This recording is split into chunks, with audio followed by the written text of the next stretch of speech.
Hey everyone, welcome to my channel. Today, we're going to be talking about something that's a little bit morbid, but also really fascinating: what happens to your brain after you die. So, let's start with the basics. When you die, your heart stops pumping blood throughout your body.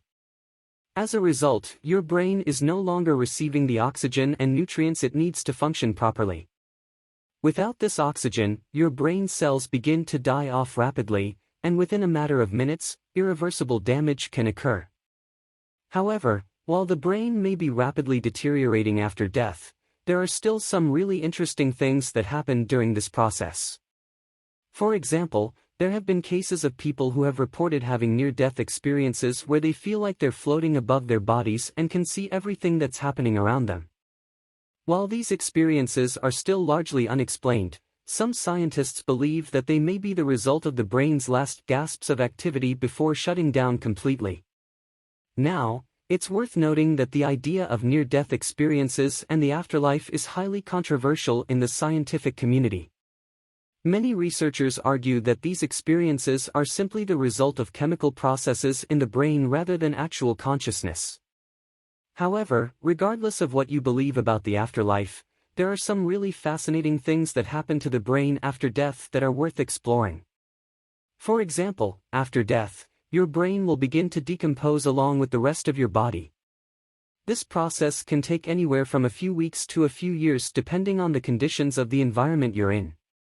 As the brain decomposes, it will release gases and fluids that can cause it to swell up and become misshapen. In some cases, the brain may even liquefy completely. However, while the idea of a decomposing brain may be a little bit unsettling, there are some scientists who are working on ways to preserve the brain after death. This process is called cryonics, and it involves freezing the brain immediately after death in the hopes that it can be revived in the future.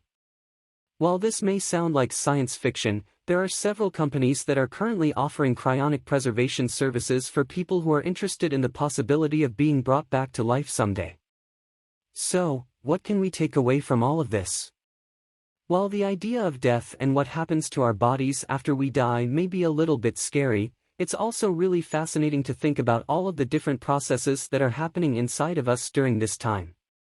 Our brains are truly remarkable organs, and even after we die, they continue to hold mysteries that we may never fully understand. Thanks for watching today's video, and I hope you enjoyed learning more about what happens to your brain after death. If you did, make sure to hit that like button and subscribe for more videos on fascinating topics like this one. Until next time.